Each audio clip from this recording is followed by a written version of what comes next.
घाँटीरोग विशेषज्ञ डाक्टर योगेश नेउपानेसँग हामीले संवाद गरेका छौँ। जस्तो मान्छेको जीवनमा निद्रा एकदमै इम्पोर्टेन्ट कुरा हो, किन सृष्टिकालदेखि नै भगवान्ले रात र दिन बनाए। किन रात बनाए भन्दाखेरि मान्छे सुतोस्, उसले इनर्जी पाओस्, रिचार्ज होस् र दिनमा चाहिँ त्यो इनर्जी खर्च गरोस् र काम गरोस् भन्नको लागि नै दिन र रात बनाइएको। जसरी कोही मान्छेले खाना खाएनन् भने ऊ कुपोषणमा जान्छ, उसको त्यसै गरी राम्ररी सुतेन भने उसको सबै सेल्सहरूमा के हुन्छ भने रेस्ट पुग्दैन, आराम पुग्दैन, रिचार्ज हुँदैन। सामान्य भाषामा मान्छेलाई कसरी बुझाउँछु भने जसरी गाडीमा तेल हालिने भने गाडीको इन्जिन चल्दैन, थोरै तेल हाल्यो भने थोरै मात्रै चल्छ, फेरि एकछिनपछि तेल हाल्नुपर्छ। अर्को चाहिँ मोबाइल फोन राति चार्ज गर्यो, बिहान उठ्दा फेरि 100% चार्ज भयो भने दिनभरि चल्छ। मोबाइल फोन राति चार्ज गर्यो, बिहान उठ्दा फेरि 30-40% मात्रै चार्ज भयो भने फेरि आफ्टरनुनमा बन्द हुन्छ, फेरि त्यसलाई रिचार्ज गर्नुपर्छ। भनेपछि निन्द्रा पनि त्यस्तै हो, हाम्रो बडीलाई इनर्जी दिने, रिभाइभ गर्ने, स्फूर्ति ल्याउने कुरा निन्द्रा हो। त्यही कारण निन्द्रा एकदमै इम्पोर्टेन्ट छ। उमेर अनुसार कति घण्टा सुत्नु चाहिँ आवश्यक पर्छ त? यसमा दुईटा कुरा हुन्छ। एउटा बेडमा कति घण्टा गरेर पल्टिनुलाई मात्रै निन्द्रा अथवा सुताइ भनेर तपाईँले भनिँदैन, क्वालिटी स्लिप भनेर भन्छौँ हामीले। साउन्ड स्लिप, एकदमै आरामले सुत्नु पर्यो। जन्मेको बच्चाहरूमा लगभग 18देखि 21 घण्टासम्म सुत्नुपर्छ, भर्खर जन्मेको बच्चाहरू। त्यसपछि अलिकति एज बढ्दै गएपछि 3 देखि 4 वर्षसम्म जब बच्चा पुग्छ त्यसपछि उसको सुताइ चाहिँ 13 देखि 15 घण्टाको हुनुपर्छ। जब त्यो बच्चा अलिकति बढ्दै गएर 8 देखि 9 वर्षको हुन्छ त्यसपछि बच्चामा 10 देखि 12 घण्टाको सुताइ हुनुपर्छ। त्यस्तै गरी जब मान्छे वयस्कमा जान्छ, जुन हामीहरूको उमेर छ, त्यस्तो उमेरमा चाहिँ हामीले मिनिमम पनि 8 देखि 9 घण्टा सुत्नुपर्छ। तर जति उमेर बढ्दै जान्छ त्यति निन्द्राको ड्युरेसनहरू चाहिँ कम हुँदै जान्छ। लगभग हामीले भनौँ 60 देखि प्लस मान्छेहरूमा चाहिँ एटलिस्ट 5 to 6 आवर्स स्लिप हुनुपर्छ भनेर भन्छौँ। हजुर, अब जस्तो यो निन्द्रासँग सम्बन्धित रोगहरू चाहिँ के कस्ता हुन्छन् डाक्टर साहब? जस्तो धेरै निदाउनु पनि समस्या, निन्द्रै नलाग्नु पनि समस्या, होइन? यो दुईटै समस्या छ। अब निन्द्रा नलाग्नु आफैमा समस्या भयो, धेरै निदाउनु पनि के कारणले गर्दाखेरि मान्छेलाई धेरै निन्द्रा लाग्छ त भनेको मतलब अघि मैले भने जस्तै उसले सुत्न त सुत्छ तर क्वालिटी स्लिप पाउँदैन उसले। अनि बेला बेलामा के हुन्छ भन्दाखेरि चाहिँ क्वालिटी स्लिप नपाएको भएको हुनाले चाहिँ उसले त्यसलाई रिचार्ज गरिरहन्छ। जस्तो रातभरि मान्छे राम्ररी सुतेन भने सुत्न त सुतेको हुन्छ तर क्वालिटी स्लिप भएन भने बिहान उठ्दा फेरि ऊ 100% चार्ज हुँदैन। अनि फेरि के भन्छ 20-30% चार्ज भएको हुन्छ होला, अनि फेरि दिउँसो फेरि सुत्छ, अथवा जहाँ मौका पऱ्यो उतै सुत्छ, त्यो रोगी भयो। हामी कहाँ विभिन्न किसिमको निन्द्रासँग सम्बन्धित समस्याहरू छन्, जस्तै निन्द्रा नलाग्नु, कम निन्द्रा लाग्नु, अथवा स्लिप मेन्टेनेन्स, राम्ररी सुतिरहन नसक्नु, 1 नम्बर। नम्बर 2, राति सुतेको बेला घुर्नु। राति सुतेको बेला घुर्नु अनि घुरेर पनि बेला बेलामा सास फेर्न अड्किनु, जसलाई हामी अब्स्ट्रक्टिभ स्लिप एप्निया भनेर भन्छौँ। अर्को चाहिँ नार्कोलेप्सी, अत्याधिक बेसी निदाउनु, जहाँ भेट्यो ती निदाइदिने। अर्को राति सुतिरहेको बेलामा बोल्ने, राति सुतिरहेको बेलामा बरबराउने, राति सुतिरहेको बेलामा हिँड्ने। अर्को चाहिँ राति सुतिरहेको बेलामा हात खुट्टाहरू चलाउने। अर्को चाहिँ राति सुतिरहेको बेलामा यो दाँत किट्ने। अर्को चाहिँ रेस्ट लेग सिन्ड्रोम भनेर भन्छ।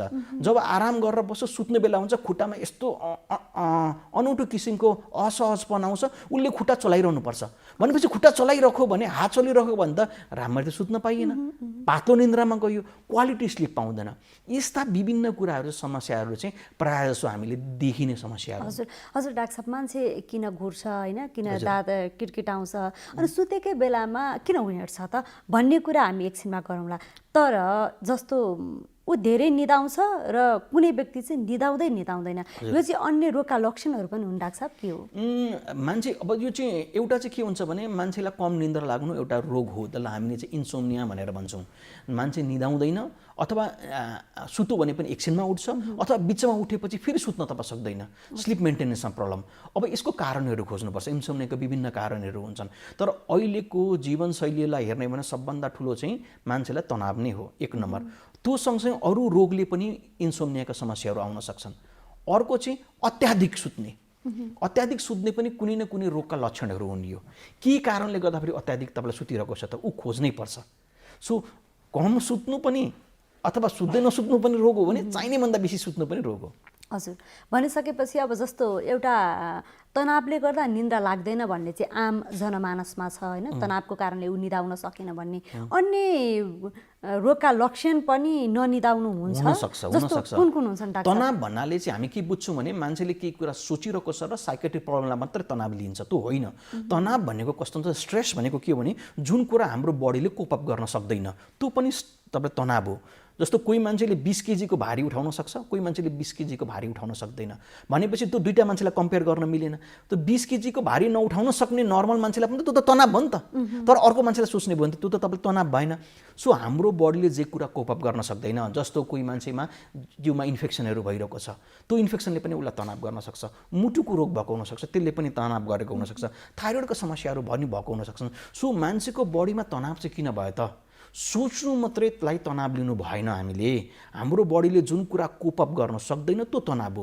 त्यो कुरा चाहिँ बिरामीसँग बसेर बिरामीलाई जाँचेर गफ गरेर बल्ल पत्ता लगाउन सकिन्छ। हजुर, अब धेरै निदाउनु चाहिँ अब हाम्रोमा प्र्याक्टिकली यदि हाम्रोमा कुरा गर्ने हो भने अहिलेको संसारको 1 नम्बरको जल्दो बल्दो रोग भनेकै घुराइ र घुराइको कारणले गर्दाखेरि जति जिउमा असर गर्छ त्यो हो।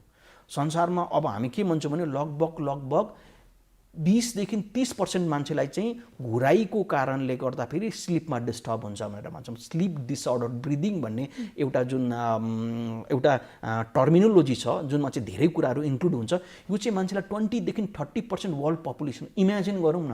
हामी नेपालमै 3 करोड मान्छे छौँ। 3 करोड मान्छे भन्दा 1 करोड मान्छेलाई यसको समस्याबाट तपाईँलाई ग्रसित छौँ।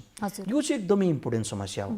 यसमा चाहिँ बिरामी के हुन्छ भने कोही बिरामी घुर्ला, कोही बिरामी नघुर्ला। सो तर प्रायः जसो हामीले भेट्ने के हुन्छ भने बिरामी राति सुतेको बेला एकदमै ठुलो आवाजले घुर्छ पनि अनि बिचमा सास फेर्न पनि अड्किन्छ। घुर्यो सास फेर्न अड्क्यो, घुर्यो सास फेर्न अड्क्यो, अनि कहिलेकाहीँ अचानक चाहिँ जुरुक्क उठिदिन्छ सास केही कुरा अड्केर, अथवा बिरामीले थाहै हुँदैन म किन राति बिउजेँ भनेर। त्यस्तो किसिमको चाहिँ हामीले बेसी भेटेको छौँ। हजुर, अब त्यो निन्द्रामै हिँड्ने चाहिँ कस्तो खालको समस्या एउटा? अब यो निन्द्रामा हिँड्ने पनि जुन स्लिप वाकिङ स्लिप टकिङ भन्छ यो पनि एक किसिमको रोग हो जसमा चाहिँ मान्छेको स्लिप क्वालिटी स्लिप पाउँदैन। किनभने हिँडिरहेको छ भने त ऊ सुतेन नि त, सुत्न त सुत्यो तर क्वालिटी स्लिप पाएन। जुन 7-8 घन्टाको रिचार्ज हुनुपर्ने थियो रिचार्ज भएन। अब यसमा चाहिँ हामी के गर्छौँ भन्दाखेरि बिरामी त सुत्छ, बिरामी त राति उठेर हिँड्छ भनेपछि उसको रिस्क बिहेभियर छ कि छैन।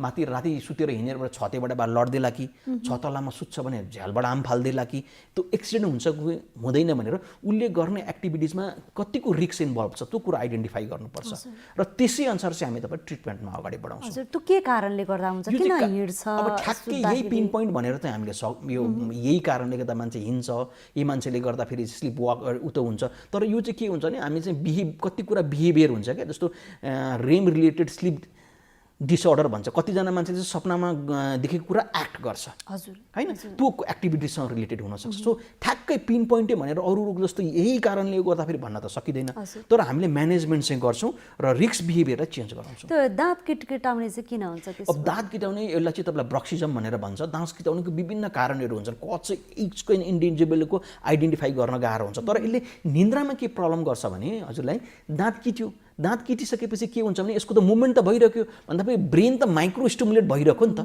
त्यो पनि समस्या गर्छ। अनि अर्को चाहिँ दाँत खिँदै जान्छ र त्यसले गर्दाखेरि टिथ हाइजिन पनि राम्रो भएन र स्लिप हाइजिन पनि राम्रो भएन। अनि त्यसै कारण चाहिँ उसले के हुन्छ भन्दाखेरि क्वालिटी अफ स्लिप पाउँदैन अनि भोलि बिहान अघि हामीले भने जस्तै राम्ररी रिचार्ज भनेको अरू कुनै रोगको कारणले गर्दा दाँत किटकिटाउने भन्ने चाहिँ हुँदैन त्यसो भए? अरू ठ्याक्कै यही अब कुनै कज त हुन्छ तर यही कज भनेर पिन पोइन्ट चाहिँ गर्न सकिँदैन। अब यसमा चाहिँ के हुन्छ, उपचार के हुन्छ? उपचारमा चाहिँ हामी के गर्छौँ भने सबभन्दा पहिले त दाँत किटकिटाएर मान्छेले के गर्छ भन्दाखेरि चाहिँ अब उसले राम्ररी सुतिरहेको हुँदैन र दाँत किटेको हुन्छ, त्यसमा चाहिँ हामीले गार्ड लगाउन पाइन्छ। उसको चाहिँ हाम्रो दाँतको हेर्छौँ, कहाँनिर गरेर ऊ तपाईँ ठोकिन्छ के हुन्छ भनेर चाहिँ डेन्टल विभागका साथीहरूले यो कुराहरू हुन्छ र गार्ड बनाइदिनुहुन्छ। सो गार्ड बनाइदिएपछि के हुन्छ, टिथ ग्राइन्डिङ हुँदैन। टिथ ग्राइन्डिङ नभएपछि दाँतको पनि तपाईँलाई के हुन्छ त लस भएन। सो डेन्टल हाइजिन पनि राम्रो भयो र त्यसले गर्दा जुन स्लिपमा असर परेको हुन्छ त्यो स्लिपलाई पनि क्वालिटी स्लिप बनाउन तपाईँलाई सकिन्छ। हजुर, अब अर्को समस्या धेरैमा यहाँले अघि कुरा पनि गर्नुभयो होइन, घुर्ने समस्या। के यो घुर्ने साँच्चै रोग हो त? एकदम घुर्ने रोगै हो। हामीले घुर्नेलाई किन रोग मानेनौँ भने अहिलेसम्म, किनभने हामीलाई पहिलेदेखि नै हाम्रो हजुरबुवाहरूले, हाम्रो बुवाहरूले, मम्मीहरूले अथवा हाम्रो भनौँ न माथिको जेनेरेसनले के भनिदिनु भयो भने कोही मान्छे सुत्दा फेरि घुर्छ भने आहा कति आनन्दले सुतेको यो, कति राम्रो निन्द्रा परेको यसलाई, कति थाकेर आएको रहेछ मेरो बाबा भन्ने चलनले गर्दाखेरि हामीले घुराएर रोग मानेको छैनौँ। तर मान्छे किन घुर्छ भनेर हामीले बुझ्यो भने यो रोग हो कि होइन भन्ने कुरा बुझिन्छ। सामान्यतया के हुन्छ भने अहिले पनि हामी सास फेरिरहेको छौँ, तर अहिले त हामी घुरेको छैनौँ। भनेपछि जो मान्छे घुर्छ सुतेको बेला घुर्छ। सुतेको बेला किन घुर्छ भने सुतेको बेला नर्मली सास फेर्ने बाटो सबैको साँगुरिन्छ, किनभने मांसपेशीहरूको सुतेको बेला मसल टोन कम हुन्छ। तर जो मान्छे अत्याधिक बेसी घुर्छ उसको सास फेर्ने बाटो अत्याधिक सानो हुन्छ। जब सानो बाटोबाट हावा जान्छ त्यसले किसिमको भाइब्रेसन क्रिएट गर्छ, त्यही भाइब्रेसन चाहिँ घुराइ हो। यसको मतलब के रहेछ भन्दाखेरि चाहिँ घुर्ने मान्छेहरूको चाहिँ राति सास फेर्ने बाटो साँगुरिने, साँगुरो बाटोबाट कम हावा गएपछि भाइब्रेसन गर्ने। भन्दा कम हावा जानुको मतलब त फोक्सोमा पनि कम अक्सिजन गयो, फोक्सोमा कम अक्सिजन जानुको मतलब जिउको सबै सिस्टममा त कम अक्सिजन पुग्ने भयो, किनभने अल्टिमेटली फोक्सोमा गएको अक्सिजन न ब्लड हुँदै सबै सेल्समा जाने भयो। भनेपछि त्यो मान्छे 8 घन्टा सुत्छ भने उसको जिउमा 8 घन्टा कम अक्सिजन तपाईँलाई पाउने भयो। यो एक दिनको कुरा होइन, हरेक रातको कुरा भयो। भने पछाडि त जो मान्छे घुर्छ उसको 8 घन्टा सुत्दा 8 घन्टा घुर्यो भने त 1/3 समय त जिउमा कम अक्सिजन भयो भने त उसको त हरेक सेल्सहरू रोगी हुने भयो। र अल्टिमेटली आज यसले रोग ल्याएन भने पनि भोलि पर्सि निकुर्सी कुनै न कुनै दिन यसले रोगहरू लिएर आउँछ। यसको जाँच कसरी गरिन्छ? सबभन्दा पहिले त हामीले घुर्नेको रोगको मान्छेहरूमा यो घुराइ रोग हो कि होइन भनेर बिरामीको लक्षणहरू लिन्छौँ। लक्षणहरू चाहिँ हामी बिरामीसँग सोच्छौँ कस्तो खालको लक्षण भएर आउँछ त। सो सबभन्दा पहिले घुर्ने बिरामीमा चाहिँ कस्तो खालको लक्षण हुन्छ भने ऊ घुर्छ, तर ऊ घुर्छ भनेर उसले त भन्दैन, पार्टनरले भनिदिनु पर्यो, पार्टनरले घुर्नुहुन्छ भनेर भन्नुहुन्छ। त्यसपछि घुर्ने मात्रै होइन कहिलेकाहीँ सास फेर्न पनि बिचबिचमा अड्किन्छ भनेर बिरामीले के भन्नुहुन्छ, डाक्टर साहब मेरो बिहान उठ्दाखेरि चाहिँ घाँटी ख्याप्प समातेको हुन्छ, दुख्छ, मैले विभिन्न डाक्टर साहबहरूलाई देखाएँ टन्सिल भनेर औषधि खाइरहनु भएको हुन्छ, घाँटी ख्याप्प दुख्छ, चिया पानी खाएपछि खुल्छ, बिहान उठ्दाखेरि निन्द्रा पुगेको हुँदैन, अझै सुतुङ लाग्छ। मान्छे 8 बजे सुतेको हुन्छ, बिहान 6 बजे उठ्छ, 10 घन्टा सुतेको हुन्छ, त्यही पनि बिहान उठ्दाखेरि निन्द्रा पुगेको छैन। त्यस पछाडि के हुन्छ त बिहान उठ्दाखेरि टाउको भारी हुने हुन्छ, दिउँसो अफिसमा गयो काम गर्न थाल्यो झुबु निन्द्रा लाग्न थाल्छ, केही कुरा खायो निन्द्रा लाग्न थाल्छ, वर्कमा कन्सन्ट्रेसनै हुँदैन। कोही मान्छेहरू त के हुन्छ भने गाडी हाँक्दै पनि कहीँ ट्राफिक जाम भयो भने झुप्पको निदाउने खालको हुन्छ। अनि यो चाहिँ सिम्पल लक्षणहरू भयो। त्योभन्दा बाहेक राति 10 बजे सुत्यो, बिहान 6 बजे उठ्यो, बिचमा 3-4 चोटि पिसा फेर्न उठ्नुपर्ने। हामी चाहिँ के बुझ्छौँ त प्रोस्टेटको समस्या भयो पिसा फेर्न उठ्नु पर्यो भनेर, यो होइन। घुराइको कारणले गर्दाखेरि जिउमा अक्सिजन तपाईँलाई नपुगेर पिसाब गराउने हर्मोन्सहरू रिलिज हुन्छ राति, त्यो भयो। अर्को चाहिँ मान्छेमा यौन दुर्बलताहरू हुने, यौन इच्छाहरू कम हुँदै जाने। त्यस पछाडि चाहिँ अब रोगहरू देखिन सुरु गर्ने। कोही मान्छेलाई सुगर पहिले थिएन, सुगरका रोगहरू सुरु हुने, मुटुका समस्याहरू थिएन, मुटुका समस्याहरू हुन सुरु गर्ने, ब्रेनका समस्याहरू थिएन, ब्रेनका समस्याहरू सुरु हुने, आँखाको समस्या थिएन, आँखाको समस्याहरू हुन दिने, ग्यास्ट्रिकको समस्या थिएन, ग्यास्ट्रिकको समस्या सुरु हुने। अथवा यी समस्या थियो भनेपछि यसलाई चाहिने औषधिको मात्रा बढ्दै जाने, किनभने डिजिज पुवर कन्ट्रोल हुन्छ। यो सबै लक्षणहरू देखिन्छ। अर्को कहिलेकाहीँ कस्तो देखिन्छ भने विदेशतिर के छ भने रोड ट्राफिक एक्सिडेन्ट, लङ डिस्टेन्समा रोड ट्राफिक एक्सिडेन्ट हुन्छ। नेपालमा त स्टडी हुँदैन, विदेशतिर त स्टडी भएको हुन्छ। अमेरिकामा गरेको स्टडीमध्ये 40% long distance road traffic accident भएको ड्राइभरमा घुराइसँग रिलेटेड रोगहरूले असर गरेको हुनाले भएको भनेर स्टडीले देखाएको छ। यस्तो मान्छेमा चाहिँ के हुन्छ भने हामी कग्निटिभ बिहेभियर भनेर भन्छौँ क्या। कोही मान्छेले कहीँनिर ब्रेक लाउनु पर्ने भने त इम्पल्स आउनु पर्यो नि उसलाई त गाडी हाँक्दाखेरि, त्यो इम्पल्समा त फ्र्याक्सन अफ मिली सेकेन्डको पनि डिले भयो भने त एक्सिडेन्ट हुन्छ। सो यस्तो बिरामीहरूमा त्यो इम्पल्स अलिकति स्लो हुन्छ, जसले गर्दाखेरि एक्सिडेन्ट हुने सम्भावना हुन्छ। सो यस्तो सबै लक्षण सबैमा हुन्छ भन्ने छैन, कसैमा आज एउटा छ होला, भोलि गएर 4वटा होला। त्यही कारण यस्तो कसैसँग लक्षण छ भने मलाई चाहिँ घुराइको रोग, घुराइले मेरो जिउमा असर गरिरहेको छ र यसको उपचार गराउनुपर्छ भन्ने कुरा चाहिँ बिरामीले बुझ्नुपर्छ।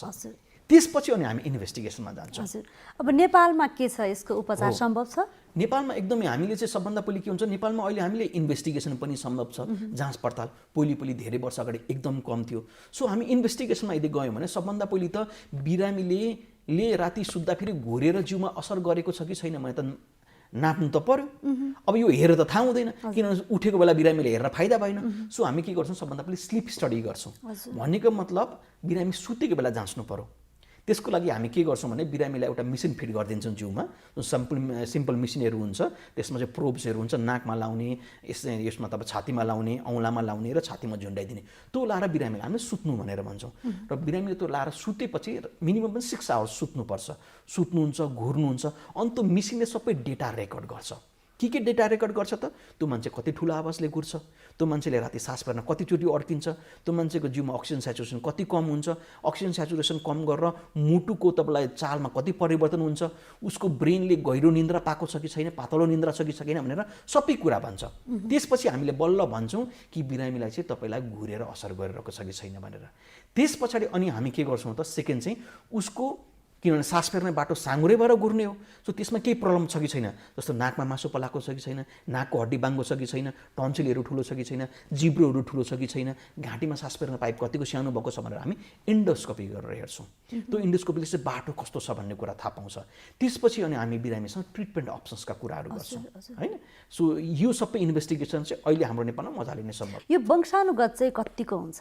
वंशानुगत एकदमै हुन्छ। यो वंशानुगत कस्तो हुन्छ भने, वंशानुगत हुनेमा चाहिँ 2-3टा कारणले गर्दाखेरि हुन्छ। एउटा एनाटोमिकल प्रब्लम, कोही मान्छेको यो च्यापुको बोन्सहरू तपाईँलाई राम्रो छैन, अब कोही मान्छेको तपाईँलाई घाँटीको बोन्सहरू राम्रो छैन, नाकको बोन्सहरू राम्रो छैन, त्यस्तोमा चाहिँ वंशानुगत हुन्छ यो। हजुर, अब कति % जति आउने भयो, जस्तो यो सुगर रोगहरू होइन, कति रोगहरू चाहिँ 50% जति चाहिँ आउँछ भन्छन्, यो घुर्ने रोग चाहिँ कतिको आउँछ त? जस्तो भन्नाले भनौँ न, यसको कतिसम्म, जस्तो वंशानुगत रूपमा? अनि वंशानुगतको रूपमा यो रोग आउने त फ्यामिली हिस्ट्री त एकदमै, कोही मान्छेको एनाटोमिकल, अघि मैले भनिनँ एनाटोमिकल, जस्तो usually Mongolian Reshma, Chinese Reshma चाहिँ एकदम वंशानुगतको हुन्छ। किनभने फेसियल बोनको स्ट्रक्चरै राम्रो भएको हुँदैन, जसले गर्दा फेसको बोनको भन्नाले च्यापु पनि पछाडि तपाईँ ठेलेको हुन्छ, यो नाकको बोन्सहरू पनि पछाडि ठेलेको हुन्छ, जसले चाहिँ सास फेर्न बाटोलाई साँगुर दिन्छ। त्यो त्यसमा चाहिँ लगभग 40-50% फ्यामिली एसोसिएसन हुन्छ। तर हामी जस्तो एसियन रेसहरूमा त्यसमा चाहिँ फेमिलियल भन्दा पनि यसमा चाहिँ के हुन्छ भन्दाखेरि चाहिँ मोटोपनले बेसी कन्ट्रिब्युसन गर्छ। हजुर, भनेको धेरै मोटो मान्छे घुर्छ, त्यसो भयो कि घुर्ने मान्छे मोटाउँछ कसरी? यो दुइटै हो। सबभन्दा सुरुमा त हामीले भगवानले जन्मिने बित्तिकै त घुराएको त होइन, जन्मिने बित्तिकै मान्छे त घुर्दैन प्रायः जसो त। तर एज बढ्दै गएपछि घुर्छ, किनभने केही न केही कुराहरू चेन्जेस आउँछन्। सो हामी जस्तो एसियन कन्ट्रीको मान्छेहरूमा, युरोपियन कन्ट्रीहरूको मान्छेमा चाहिँ मोटोपन चाहिँ एकदमै इम्पोर्टेन्ट कन्ट्रिब्युटरी फ्याक्टर हो। हजुर डाक्टर साहब, त्यसो भएदेखि यो घुर्ने समस्या चाहिँ एज बढ्दै गएपछि हुने हो? घुर्ने समस्या चाहिँ एज बढ्दै गएपछि हुने कारण चाहिँ एउटा मसल टोन कम भएर हो, होइन। जस्तो भनौँ न, मसल टोनमा चाहिँ के हुन्छ भने, अहिले हाम्रो सास फेर्ने मसल्सहरू पाइप एकदम ठुलो छ, किनभने टोन बिउजेको बेलामा हाम्रो मसल टोन राम्रो छ, राति सुतिरहेको बेला त त्यो टोन त विक हुन्छ, सो सास फेर्ने बाटो त साँगुरिन्छ। जब एज बढ्दै गर्छ मसल टोनले गर्नुपर्ने कन्ट्रिब्युसन कम हुँदै जान्छ, त्यसै कारण चाहिँ एज बढ्दै गयो, मसल टोन पनि विक भएपछि घुर्न त मान्छे घुर्छ। सो 50-55 वर्ष पछाडि त मान्छेहरू चाहिँ अलिअलि घुर्ने त सुरु नै भइहाल्छ। हजुर, अब यो त दिने पछि सुत्दा घुर्ने होइन, उसको दिउँसो सुते पनि घुर्ने, राति सुते पनि घुर्ने, यो समस्या भयो। कहिले काहीँ घुर्ने समस्या चाहिँ के हो? यो खानपिनमा नमिलेर हो अथवा कारणहरू अर्कै हुन्छन्? ओके, कहिले काहीँ चाहिँ कस्तो हुन्छ भने मान्छेको पोस्चर मिलेन, मान्छे तपाईँ सुत्दाखेरि चाहिँ कस्तो हुन्छ भने पोस्चर मिलेन, घाँटी यस्तो बनाएर तपाईँ सुतिरहेको छ, तकिया मिलेन भने सास फेर्ने बाटोमा केही न केही प्रब्लम आइदिन्छ, पोस्चर नमिले, त्यसलाई सामान्य मान्नु पर्यो। तर त्यो सामान्य हरेक दिन हुन्छ भने त्यसलाई फेरि सामान्य मान्नु भएन, 1। नम्बर 2, कोही मान्छे एकदमै बेसी थाकेको बेलामा एकदम डिप स्लिपमा गयो, हाम्रो सुताइ पनि के हुन्छ भने एउटा पातलो निन्द्रा हुन्छ, एउटा गहिरो निन्द्रा हुन्छ। यदि डिप स्लिपमा गयो भने चाहिँ कहिलेकाहीँ चाहिँ उसको मसल्सको जुन तपाईँ टोन हुन्छ नि एकदमै विक भइदिन्छ, त्यस्तोमा पनि घुर्ने हुन्छ। अनि कहिलेकाहीँ चाहिँ अल्कोहलहरू खाएको बेलामा कुनै औषधिहरू जसले चाहिँ मसल टोनहरू अलिकति विक बनाइदिन्छ, त्यस्तोमा चाहिँ घुर्ने हुन्छ मान्छे। तर त्यसलाई चाहिँ हामी रोग भनेर मान्दैनौँ, तर त्यो डेली हुन्छ भने चाहिँ फेरि त्यो रोग भयो। हजुर, अब यसको उपचार गरेन भने चाहिँ के हुन्छ? उपचार, अब यो घुराइको रोगको उपचारहरू चाहिँ सबभन्दा पहिले हामीले आइडेन्टिफाई गर्छौँ बिरामीमा चाहिँ घुराइकोले कतिको असर गरेको छ। सामान्य मात्र हामी माइल्ड, मोडरेट र सिभियर स्लिप एप्निया भनेर भन्छौँ। माइल्डमा छ भने उसको लाइफस्टाइल चेन्जेस गर्ने, जस्तो हामी बिरामीलाई वेट लस गर्नु भनेर भन्छौँ। त्यस पछाडि हामीले बिरामीलाई के गर्छौँ भन्दा कोल्टी फर्केर सुत्नु भनेर भन्छौँ। त्यसपछि हामीले युट्युबहरूमा चाहिँ जिब्रो र मुखको एक्सर्साइज, तपाईँलाई मसलको टोन बढाउनको लागि स्लिप एप्निया एक्सर्साइज नेपाली भनेर हामीले युट्युबमा अपलोड गरेको छ, त्यो एक्सर्साइजहरू भनेर भन्छौँ। अल्कोहलहरू नखानु भनेर भन्छौँ र नियमित एक्सर्साइजहरू गरेर मसलको टोनलाई मेन्टेन गर्नु भनेर भन्छौँ। त्यस पछाडि अब यो होइन मोडरेट छ, अलिकति माइल्ड भन्दा पनि बेसी छ भनेपछि चाहिँ अब उसको नाकको हड्डी भाङ्गो भएर हो कि, नाकमा मासु पराएर हो कि, टन्सिलको समस्या हो कि भनेर बिरामीलाई हामीले चाहिँ अब माइनर सर्जरीको लागि काउन्सिलिङ गर्छौँ। तर सिभियर छ, भने चाहिँ बिरामीलाई हामीले दुईवटा अप्सन्स दिन्छौँ। एउटा चाहिँ तपाईँले सर्जरीतिर यो तपाईँले सर्जरी गर्नुपर्छ, अथवा सिप्याप भनेर एउटा मेसिन हुन्छ जुन राति सुतिरहेको बेला बिरामीले लगाउनुपर्छ। त्यसले चाहिँ के गर्छ भने रुमको एयरलाई भित्रतिर ठेल्छ, जुन चाहिँ उसको सास फेर्ने बाटो साँगुरिरहेको हुन्छ जिब्रो पछाडिको भएको, त्यसलाई चाहिँ हावाले ठेलेर त्यसलाई खुल्ला राख्छ। त्यो सिप्याप लगाउनुहोस् भनेर भन्छौँ। त्यो सिप्याप लगाउनु सक्यो भने राम्रो। सिप्याप यदि बिरामीले लाउँदैन अथवा सुरुमा नै डाक्टर म यो जिन्दगीभर लाउन सक्दिनँ भनेर भन्छ, अनि हामी अपरेसन गरेर सास फेर्ने बाटोलाई चाहिँ ठुलो बनाउँछौँ। जस्तो नाकमा ठुलो बनाइदिन्छौँ भन्नाले बाहिर ठुलो बनाउने होइन, बाटो ठुलो बनाउने, टन्सिल्सहरू काटेर भित्रतिरको अलिकति एयरवे सानो अलिकति ठुलो बनाइदिने, जिब्रो टेरै ठुलो छ भने अलिकति सानो बनाइदिने, अनि माथितिरको सफ्ट प्यालेट भन्छौँ त्यसलाई गर्ने, अथवा घाँटीसम्मका कुराहरू गर्ने। इभन वर्स्ट केसमा चाहिँ के हुन्छ, के गर्न सकिन्छ भने माथिको च्यापु र मुनिको च्यापुलाई काटेर अगाडि तान्न सकिन्छ। त्यो नेपालमै सम्भव छ। अहिले हामी MMA भनेर भन्छौँ, म्याक्सिलो म्यान्डिबुलर एडभान्समेन्ट भनेर। यो चाहिँ अहिलेको गोल्ड स्ट्यान्डर्ड ट्रिटमेन्ट मध्ये पर्छ। तर सर्जरी अलिकति ठुलो भएको हुनाले एक्सेप्टेन्स रेट अलिक कम छ। तर MMA अहिलेको वर्ल्डको सबभन्दा 1 नम्बर सक्सेसफुल तपाईँ ट्रिटमेन्ट मोडालिटिज मध्ये पर्छ। हजुर, भनेपछि यो पूर्ण रूपमा निको हुन्छ? पूर्ण रूपमा निको बनाउने स्टेजमा सिभियरलाई माइल्डमा ल्याउन सकिन्छ, एउटा स्टेजमा त तान्न सकिन्छ। तर त्यसपछि फेरि बिरामीले यी पुरानै प्रक्रियाहरू सुरु गर्यो, वेट बढाउँदै गयो, एक्सर्साइज गरेन भने त भगवान्ले नघुराइ जन्मेको मान्छे 30-40 वर्षमा घुर्छ भने डाक्टरले बनाएको बिरामी पनि त 5-10 वर्षमा त फेरि लाइफस्टाइल चेन्ज गरेर त फेरि घुर्छ। त्यो कुरा चाहिँ हामीले बिरामीलाई जहिले पनि भन्छौँ, सबै कुराहरू मेन्टेन गर्नुपर्छ। भनेपछि मोटोको तुलनामा स्लिम व्यक्तिलाई भनौँ न, उसलाई घुर्ने समस्या हुँदैन। अब हाम्रो एउटा ट्रिटमेन्ट मोडालिटिज मध्ये त वेट घटाउनु नै हो। स्लिम व्यक्तिलाई नहुने भन्ने होइन, स्लिम व्यक्तिलाई भयो भने चाहिँ मोटोपन बाहेक अरू कन्ट्रिब्युटरी फ्याक्टर तपाईँलाई खोज्नुपर्छ। जस्तो नाकमा मासु पलाएको छ कि, हड्डी बाङ्गो छ कि, उसको च्यापु राम्रो छैन कि, जिब्रो ठुलो छ कि भनेर तपाईँलाई खोज्नै पर्छ अरू कारण। तर मोटो भयो भने चाहिँ मोटो र नमोटोको ट्रिटमेन्टमा के फरक पर्छ त, मोटोमा चाहिँ वेट घटाउने भन्ने 1 नम्बर भयो। त्यसपछि दुब्लो मान्छेको जस्तो अरू त भयो। सो मोटो मान्छेमा चाहिँ अरू एडिसनल इफोर्ट हुनु तपाईँलाई हामीले के अरे गर्नै पर्छ, जो चाहिँ वेट घटाउने। हजुर, भनिसकेपछि घुर्ने समस्या चाहिँ एउटा श्वास नली साँगुरिएर सुतेको बेला साँगुरिएर हुने समस्या हो, जसले चाहिँ जिउमा कम अक्सिजन तपाईँलाई पुर्याइदिन्छ। हजुर, उपचार के कस्तो छ भन्ने कुरा त पुरा भयो होइन। अब उपचार गरेन भने चाहिँ के हुन्छ त? उपचार गरेन भने सामान्यतया यदि सिभियर स्लिप एप्निया भएको बिरामीमा उपचार गरेन भने सामान्य मान्छेको उसको लाइफ जस्तो भनौँ दुईवटा व्यक्ति छन्, अहिले 50 वर्षका छन्, एउटामा सिभियर स्लिप एप्निया छ, अर्कोमा स्लिप एप्निया छैन भनेपछि दुईटै व्यक्तिको लाइफ मान्नुको लागि चाहिँ एउटा 80 इयर्समा कट अफ राखिदिने हो भने नर्मल मान्छे 80 वर्ष बाँच्छ भने स्लिप एप्निया भएको बिरामी 70 वर्षभन्दा बेसी बाँच्दैन, लाइफ स्प्यान कम। किन लाइफ स्प्यान कम हुन्छ भन्दाखेरि चाहिँ घुर्ने बिरामीहरूमा 1 नम्बरमा ब्रेन एट्याक हुने सामान्य मान्छेभन्दा बेसी हुन्छ, हार्ट एट्याक हुने सामान्य मान्छेभन्दा बेसी हुन्छ, मधुमेह रोग सामान्य मान्छेमा भन्दा बेसी हुन्छ, ग्यास्ट्रिकका समस्याहरू सामान्य मान्छेभन्दा बेसी हुन्छ, जिउको सबै रोगहरू चाहिँ सामान्य मान्छेभन्दा बेसी हुन्छ। हामीले कहिलेकाहीँ सुनेको छौँ नि 30-35 वर्षको मान्छे हेल्दी नै थियो, केही पनि थिएन, घुर्न चाहिँ घुर्थ्यो अरे, अस्ति सुतिरहेको ठाउँमा फ्याक्टै गयो अरे, हस्पिटल लगेको हार्ट एट्याक भयो भनेर। भएको के हुन्छ भने ऊ अत्याधिक बेसी घुरेर उसको जिउमा यति धेरै कम अक्सिजन हुन्छ कि उसको मुटुमा कम अक्सिजन पुगिदिन्छ। मुटुमा कम अक्सिजन पुगेपछि उसलाई हार्ट एट्याक हुन्छ, हस्पिटल लाँदा फेरि हार्ट एट्याक भयो। तर हार्ट एट्याकको रिजन के हो त भन्दाखेरि घुराइ हो। सो यति इम्पोर्टेन्ट छ यो। घुराइ पनि हो, त्यसरी घुराइ नै हो 1 नम्बर। यदि अरू कोमर्बिडिटी छैन भनेपछि घुराइ हो। घुराइले गर्दा फेरि त्यसै कारण अहिले त के छ भने प्रायः सबै मुटुका बिरामीहरूमा स्लिप एप्निया छ कि छैन भनेर टेस्ट गरेर हेरिन्छ। त्यो हेर्नै पर्नेछ, किनभने जबसम्म कोर कजलाई ट्रिट गरिँदैन नि तबसम्म त ज्वरो आएको मान्छेलाई त सिटामोल मात्रै दिएर त उपचार भएन नि त। ज्वरो के कारणले आयो त, पिसाबको इन्फेक्सनले हो कि, छातीको इन्फेक्सनले हो कि, नाकको इन्फेक्सनले गर्दा पत्ता लगाउनु तपाईँलाई पर्यो नि त। सो हार्ट एट्याक मात्रै भएर हार्ट एट्याकको उपचार गरेर भयो त किन हार्ट एट्याक भयो त, कारण खोज्नु पर्यो। सो कारणमध्ये चाहिँ थुप्रै अरू कारणमध्ये इम्पोर्टेन्ट 1 नम्बरको कारण स्लिप एप्निया हो। कुनै व्यक्तिलाई चाहिँ कस्तो समस्या हुन्छ भने डाक्टर साहब, ऊ ननिदाइकन नै बिहान छर्लङ्ग उज्यालो भइसकेको हुन्छ कि ऊ रातभरि नै निदाउन सक्दैन, यसको मुख्य कारण चाहिँ के होला? होइन, यो चाहिँ के हो, यो इन्सोम्निया भन्ने पर्छ होइन। त्यो मान्छेलाई कहिलेकाहीँ जस्तो भनौँ न अरू बेला सामान्य थियो, बिचमा 1-2 दिन मात्रै त्यस्तो भयो भने यो स्ट्रेसहरू फ्याक्टरसँग रिलेटेड हुन्छ होला, यो हुन्छ होइन। वर्कलोडको स्ट्रेस अथवा केही स्ट्रेसहरू त्यसले गर्दा फेरि हुन्छ, अथवा कोही मान्छेले स्लिपिङ ह्याबिट बिगार्छ। जस्तो के हुन्छ भने एक्जाम आइरहेको हुन्छ, राति ऊ 12-1-2 बजीसम्म 1-1.5 महिना तपाईँलाई बसेर पढिदिन्छ। त्यसपछि के हुन्छ भने उसलाई रातभरि निन्दै तपाईँलाई पर्दैन, किनभने 2 वर्षमा त पढ्ने बानी भइसक्यो नि त, 2-3 महिनादेखि स्लिपिङ ह्याबिट बिगारिदिन्छ। कोही मान्छेले रातभरि बसेर कुनै अब आफ्नो तपाईँलाई यो के अरे तपाईँलाई यो टार्गेटका कुराहरू आफ्नो एकाडेमिकका कुराहरू रातभरि बसेर काम गर्छन्, बिहान 4 बजीसम्म बसेर 1.5 महिनासम्म काम, त प्याटर्न बिग्रिएपछि मिलाउन गाह्रो हुन्छ 1 नम्बरमा। अर्को चाहिँ अघि हामीले 1 नम्बरमा कुरा गरे जस्तै के कारणले गर्दाखेरि भनेर खोज्नुपर्छ, बा त्यो स्ट्रेसले हो, बा मानसिक समस्याले हो, बा जिउमा अन्य केही रोगहरू छन् जसलाई चाहिँ उसलाई राति सुत्न अप्ठ्यारो बनाइरहेको छ। यो चाहिँ बिरामीसँग गफ गरेर बिरामीलाई जाँचेर इन्भेस्टिगेसनहरू गरेर पत्ता लगाउनुपर्छ।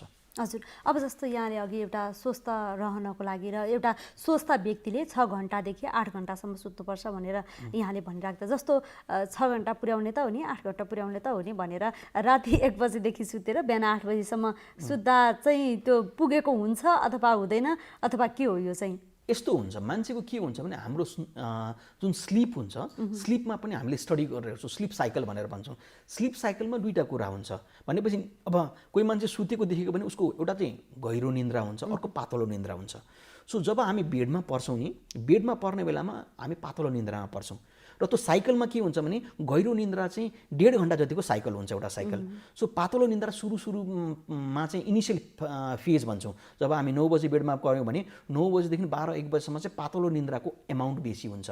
जस्तो पातलो निन्द्रा चाहिँ 1 देखि 1.25 घन्टासम्म, 1.5 घन्टासम्म 1 घन्टादेखि तब 1.25 घन्टासम्म हुन्छ भने गहिरो निन्द्रा चाहिँ 15 मिनटमा हुन्छ। फेरि त्यो साइकल चेन्ज हुन्छ, फेरि पातलो निन्द्रा 1 घन्टा जति हुन्छ, तपाईँलाई गहिरो निन्द्रा आधी घन्टा हुन्छ। सो बिहानी पख चाहिँ हाम्रो गहिरो निन्द्राको क्वान्टिटी बेसी हुन्छ, त्यसै कारण चाहिँ हामी सपना देख्छौँ।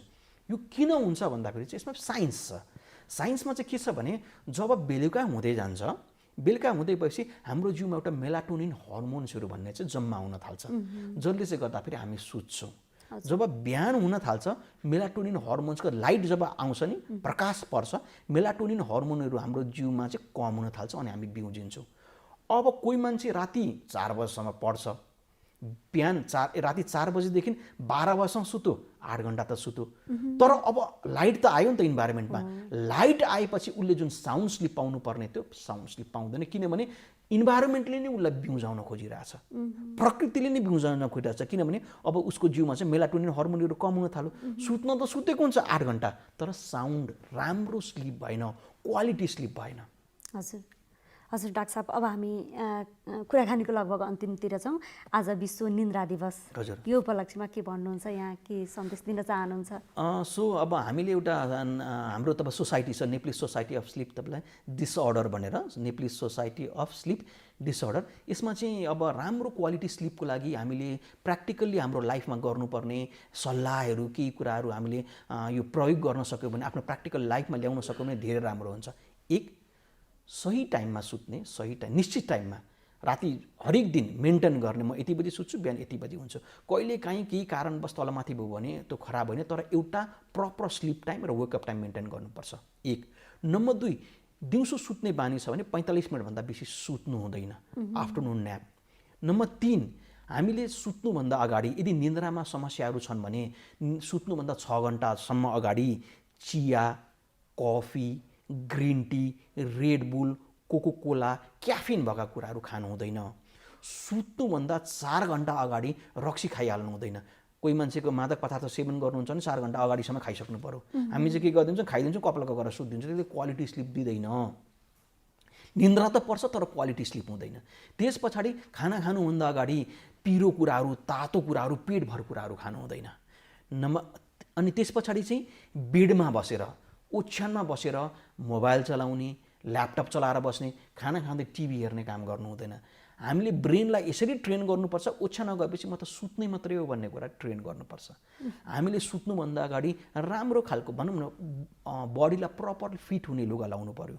टाइट लुगा लाउनु भएन, भारी लुगा लाउनु भएन, भारी ब्ल्याङ्केट ओढ्नु भएन। एकदमै रुमको टेम्परेचर ठिक्क तपाईँलाई टेम्परेचर भएको रुममा तपाईँलाई सुत्नुपर्छ। हल्ला खल्ला हुने ठाउँमा सुत्नु हुँदैन। यसले केही न केही सबकन्सियस लेभलमा हामीले उठाइदिरहेको हुन्छ। उज्यालो लाइट पर्ने ठाउँमा सुत्नु हुँदैन, किनभने त्यसले अघि मैले भने जस्तै मेलाटोनिन हर्मोन्सहरू कम गरिदिन्छ, जसले गर्दा मान्छे छिट्टै बिउजिन्छ। यी सबै कुराहरू हामीले यदि फलो गर्न सक्यौँ भने स्वस्थ निन्द्रा हामीले हाम्रो जीवनमा इन्कर्पोरेट गर्न सक्छौँ।